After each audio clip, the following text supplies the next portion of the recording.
बिस्मिल्लाहिर्रहमानिर्रहीम। अस्सलाम वालेकुम। ईद के हवाले से आपके साथ बहुत अच्छी रेसिपी शेयर कर रही हूँ जो कि आप आसानी से घर में बनाएंगे।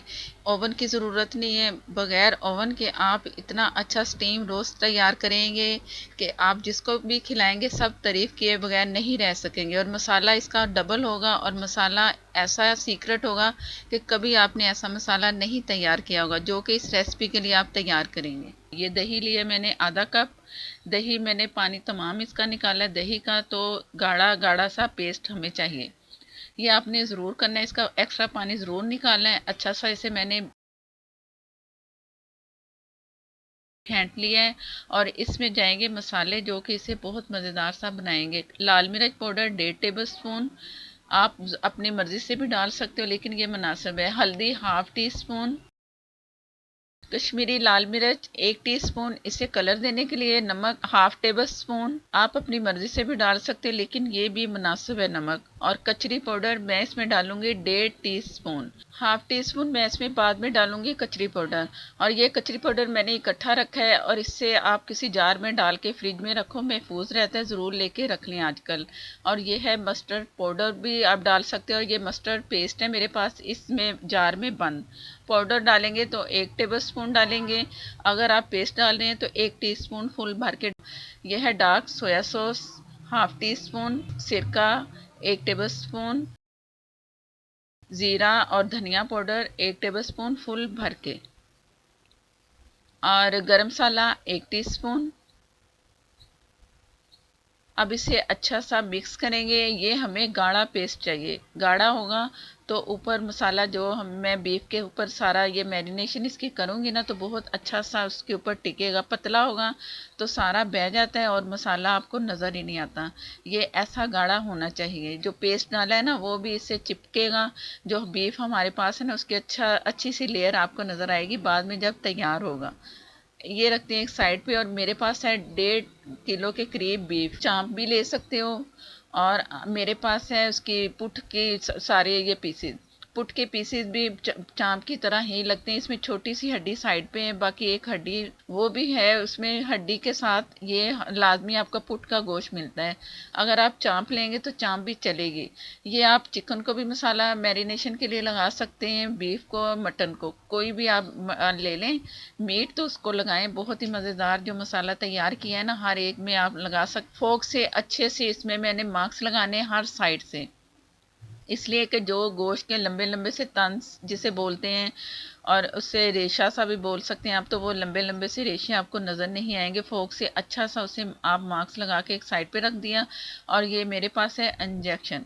इंजेक्शन मेरे पास जो आम आप मेडिकल स्टोर से मिल जाएगा आपको, और इससे मैंने फिल करना है। और ये मसाला मैं फिल इतना पतला करूँगी फिल करने के लिए कि ये अच्छा जब मैं इसे दबाऊँ ना सिरिंज को तो वो बाहर निकले आराम से। गाढ़ा डालेंगे तो वो बाहर नहीं निकलेगा और आप तंग होंगे इसमें डालते हो। अगर नहीं डालना चाहते तो आप अच्छा सा फोक से सुराख करते करते आप डालते जाएं हाथों से या वैसे ही चम्मच से। इससे सिरिंज से डालेंगे तो अंदर तक जाएगा। मैंने इसे फोक से निशान लगा चुकी हूँ, सुराख कर चुकी हूँ, वो भी मैं आपको दिखाती हूँ। इस तरह आपने लगाना है, थोड़ा थोड़ा सा जाएगा लेकिन आपने हर एक जगह पे इस तरह करके ना फोक से अच्छा खासा निशान बन जाएगा इसका अंदर उसके सिरिंज के जाने से। इससे लगाएंगे तो मज़ा आ जाएगा क्योंकि अंदर तक मसाला जाएगा। ये आप चिकन के साथ भी कर सकते हो, मटन के साथ भी कर सकते हो। बहुत ही मज़ेदार सा ये मसाला अंदर जाएगा और जायका इतना मज़े का है ना इस मसाले का कि आप बनाएंगे तो हर दफ़ा आप यही मसाला तैयार करेंगे टिक्के के लिए भी। अगर आप चिकन टिक्का ये बना रहे हैं, ये इस तरह ब्रोस्ट बना रहे हैं, रोस्ट बना रहे हैं, ब्रोस्ट गलती से मुंह से निकल गया, रोस्ट के लिए ये मसाला बहुत मज़े का है।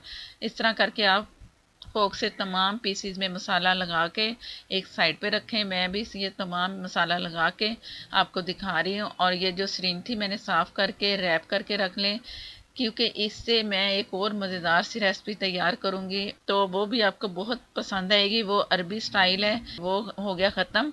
उसे हमने मसाला लगा दिया। ये मेरे पास है चिली गार्लिक सॉस। अगर केचप है तो आप उसमें आप मर्ज़ी से आप कुटी लाल मिर्च डालें, 1 टीस्पून कुटा हुआ लहसुन डाल के, और इससे तकरीबन 2 टेबल स्पून ये बन जाएंगे। ये इसमें शामिल किया है, ये भी बहुत मज़ा आएगा इसमें। और जो लेयर बनेगी उसके रोस्ट के ऊपर, वो भी बहुत अच्छी सी इसके ऊपर टिकी रहेगी। ये भी डालें। और जायके के लिए भी ये जो केचप मैंने डाला है ना, जो गार्लिक सॉस डाला है, वो केचप तो आप अगर नहीं है तो आप वो डाल लें। फिर लहसुन और कुटी लाल मिर्च, ये इसके साथ अच्छा सा आपने मैरिनेशन करनी है इसकी। जो बाकी बचा है हमारे पास, जिसमें हमने वो चिली गार्लिक सॉस शामिल किया है, टोटल मसाला लगा देना आपने। और बार बार आपने उल्टा सीधा करना है। मैं आपके सामने एक दफ़ा कर रही हूँ, लेकिन मैं बार बार करूँगी फ्रिज में रख के। जितना साइडों से मसाला एक्स्ट्रा नज़र आ रहा है ना, वो बिल्कुल ख़त्म हो जाएगा। इसे इतना आपने मसाज देना है। बिस्मिल्लाहिर्रहमानिर्रहीम। मैंने इसे मैरिनेशन करके ओवरनाइट के लिए रख दिया। आप चाहें तो आप इसे 5 से 6 घंटे भी रख सकते हैं। जितना इसका पानी ये सब कुछ है ना, आपने जब इसे पैक करना है ना, तमाम मसाला आपने लगाना है, कोई भी नहीं छोड़ना है। इससे पक पक के इसका मसाला जो है ना, जो एक्स्ट्रा पानी होगा तो वो ड्राई होगा पक पक के। जितना इसे हमने ब्रोस्ट में रखना है। ये पेपर लिया, एल्युमिनियम पेपर लें, और इसमें आप रखना आपके लिए ज़रूरी है। पैक करेंगे, अच्छा सा कवर करेंगे, तो गोश्त बहुत अच्छा सा गलेगा। और ये जो ज़्यादा शाइन वाला हिस्सा है ना, वो नीचे वाली जगह पे आपने रखना है। ऊपर आपने ये जो पीसीज हैं ये रख दें। ये सारे पीस सेट करके तो इसे अच्छा सा आपने कवर करना है, ताकि इसका पानी ड्राई ना हो और गोश्त बहुत अच्छा सा गले। इसे गलने में तकरीबन 1 से 1.5 घंटा भी लग सकता है। 1 घंटे के बाद आप चेक कर सकते हो गला है कि नहीं। कचरी पाउडर तो इसे अच्छा गिलाएगा। अगर 6 घंटे के लिए रखना चाह रहे हो ना आप, तो आप इसमें फिर 1 टेबलस्पून फुल भर के डाल दें कचरी पाउडर। कचरी पाउडर आपने लाजमी डालना है, उसी से ये गलेगा। आप समझे कि दही लगा दिया और रख दिया ओवरनाइट, तो बिल्कुल नहीं गलेगा। बीफ है, और वैसे भी बकरा ईद का जो गोश्त होता है वो भी बहुत सख्त होता है, उसके भी बड़े जानवर होते हैं। तो इसमें आप कचरी पाउडर ही लगाएं। कच्चा पपीता या पक्का पपीता जो लोग लगाते हैं वो भी आप लगा सकते हैं। वो ज़्यादा फिर आपको 2 टेबलस्पून लगाना पड़ेगा। तो ये मैंने पतीला पहले से आधा घंटा पहले गर्म किया है। नीचे स्टैंड है, ऊपर स्टील की एक प्लेट रख दी है। उसके ऊपर जो हमने पैकिंग की है, इसे अच्छा सा दबा के प्रेस करके अब इसे रख दें और भूल जाएं 1 से 1.5 घंटा। और ऊपर जो ढक्कन लगाएंगे वो भी आपने कवर करना है, और ऊपर से भारी चीज़ रखनी है। अगर नहीं तो साइडों पे आटा लगाएं और ढक्कन ऊपर से रख दें। जिस तरह आपसे हो सके कर लें। मैं ऊपर वज़न रखूँगी, वज़न रख के मैं आपको तकरीबन 1.5 घंटे के बाद दिखा रही हूँ। और कहीं से कोई स्टीम नहीं निकली। पहले मैंने इसे 15 मिनट तेज़ आग पे रखा, और उसके बाद दम से थोड़ी सी तेज़ आग पे रखे इसे पकने के लिए मैंने छोड़ दिया। अच्छा खासा स्टीम हो चुका है। बहुत अच्छी मज़ेदार सी खुशबू जब आए ना, तो आप समझ लो कि तैयार है स्टीम रोस्ट बीफ। बहुत ही मज़े का बनता है, ज़रूर ट्राई करना है।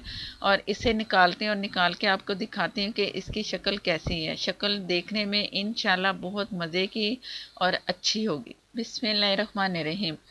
ये आपको नज़र आ रहा है कि कितना अच्छा ऊपर से मसाला भी है। ये इसका अपना घी जो अलग से निकल के नज़र आ रहा है, तो ये मैं ऊपर हल्का सा इसे लगाऊंगी चमक शाइन के लिए। अगर आप नहीं लगाना चाहे तो ये घी किसी सालन इस्तेमाल कर लें, वो भी मज़े का लगेगा। और नीचे जो मसाला हल्का हल्का सा है वो भी आप साथ में रखें, वो भी मज़े का लगेगा। और ये मैं आपको दिखा रही हड्डी कैसे गोश्त छोड़ रही है, जो है ना गोश्त कैसे हलवे की तरह हाथ में आ रहा है, नरम नरम से तंद। वो इसीलिए कि वो जो मैंने फोक से इसे मैंने जो निशान लगाए हैं, ये उसकी वजह से, और जो कचरी पाउडर डाला है उससे। तो मज़ेदार सी बाइट, बहुत ही अच्छा मज़ेदार सा बीफ स्टीम रोस्ट आपके सामने है। ज़रूर ट्राई करना है। अगर आप मेरे चैनल पर नए हैं तो प्लीज़ मुझे सपोर्ट करने के लिए मेरे चैनल को सब्सक्राइब कर लें। साथ में जो बेल है ज़रूर प्रेस किया करें, उसी से ही आपको नोटिफिकेशन मिलेगा। और मेरी मज़ेदार सी रेस्टोरेंट स्टाइल की रेसिपी नेक्स्ट वीडियो तक के लिए मुझे दें इजाज़त। अल्लाह हाफिज़।